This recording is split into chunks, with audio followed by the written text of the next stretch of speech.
Where is this? Where am I?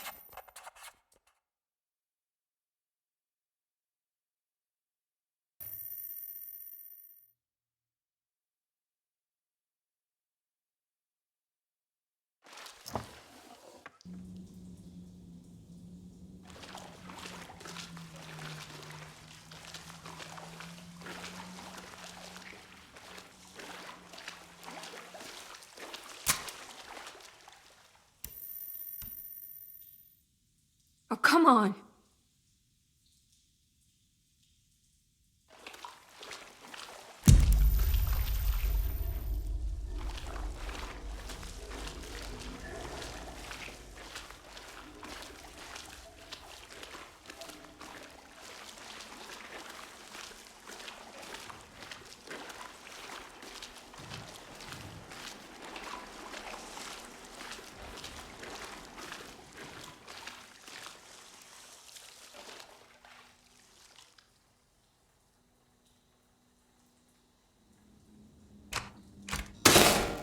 That's better.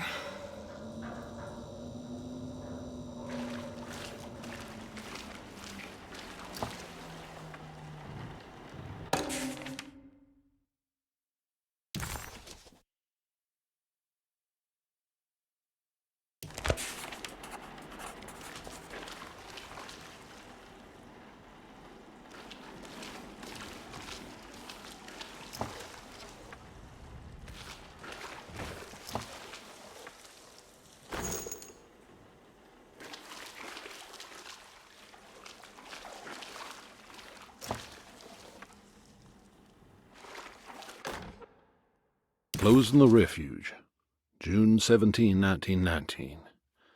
It is with a heavy heart that I must declare the Decerto Refuge to be harmful beyond saving.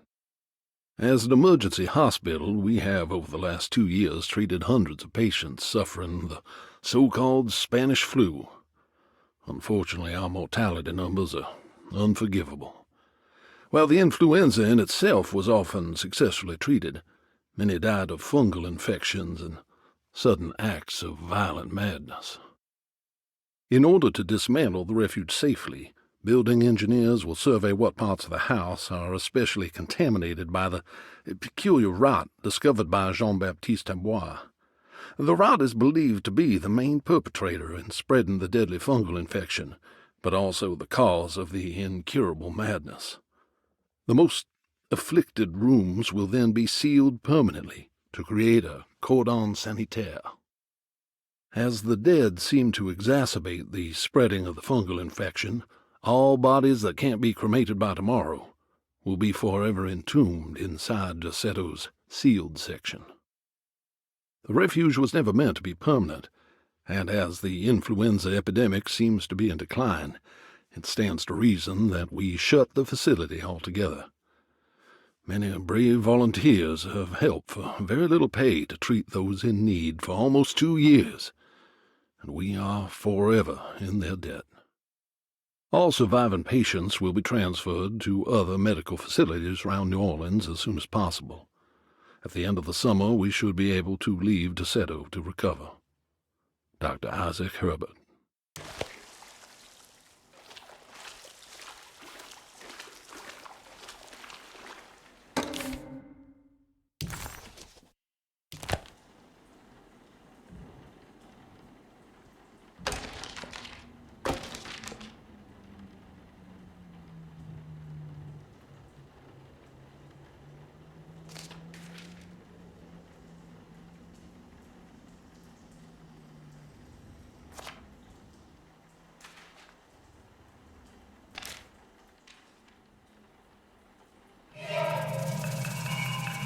What's that?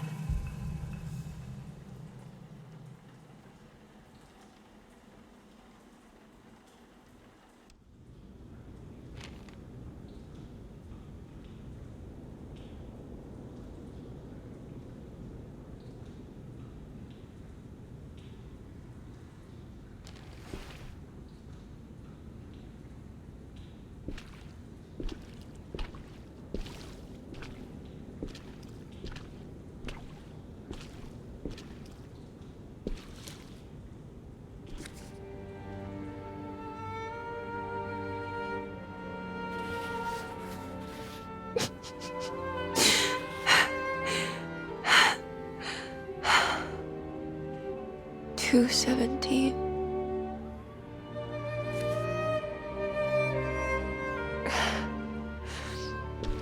Oh, John. I didn't know this is where you would end up. I didn't want to know. I stopped visiting you because I couldn't stand the indignity of your awful illness. I was ashamed of you. Ashamed of myself. Forgive me. Please, John. Let me go.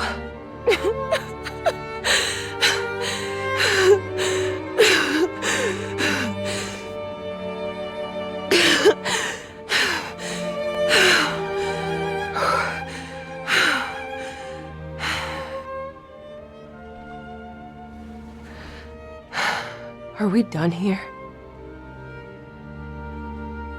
Is this what you wanted?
Radiography, patient Jeremy Hartwood, date June 14, 1930. Plates. Jeremy's skull proved difficult to capture properly. Partial radiographs worked best. A complete picture of the brain can be assembled by piecing 3 plates together. Observations. Even when looking at an assembled version, a shadow covers significant parts of Jeremy's brain. Possible tumor, but more likely that the equipment is failing. Jeremy reacted strongly to the pictures and claimed to see a giant clay worm eating and displacing his memories. Notes. While this exercise has left me nowhere closer to an answer, I feel confident that a Burkhardt lobotomy should sever all necessary parts.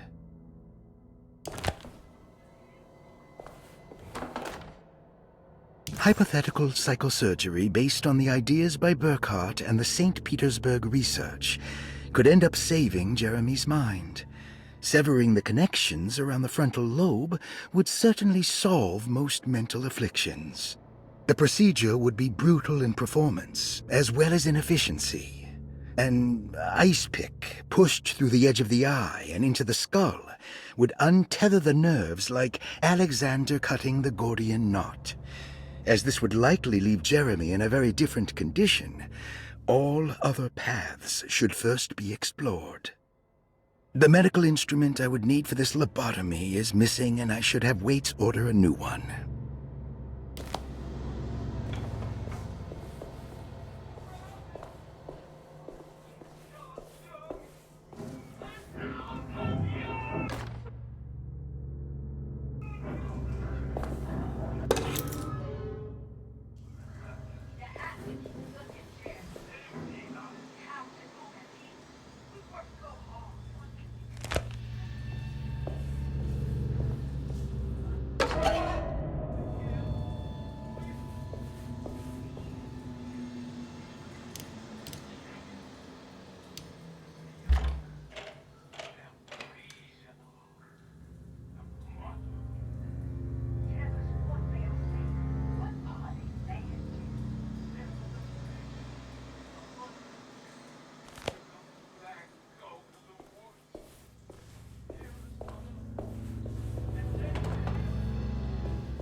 Look down the...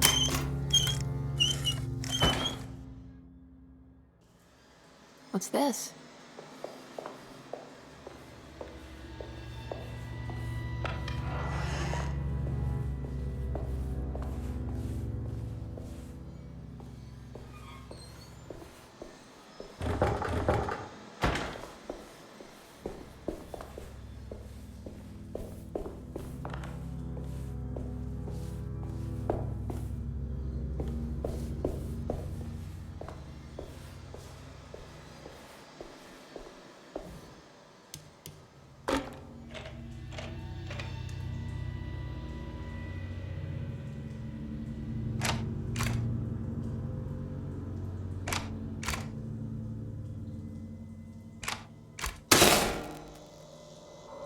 Oh, that's better.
I guess I never got a chance to look around this place.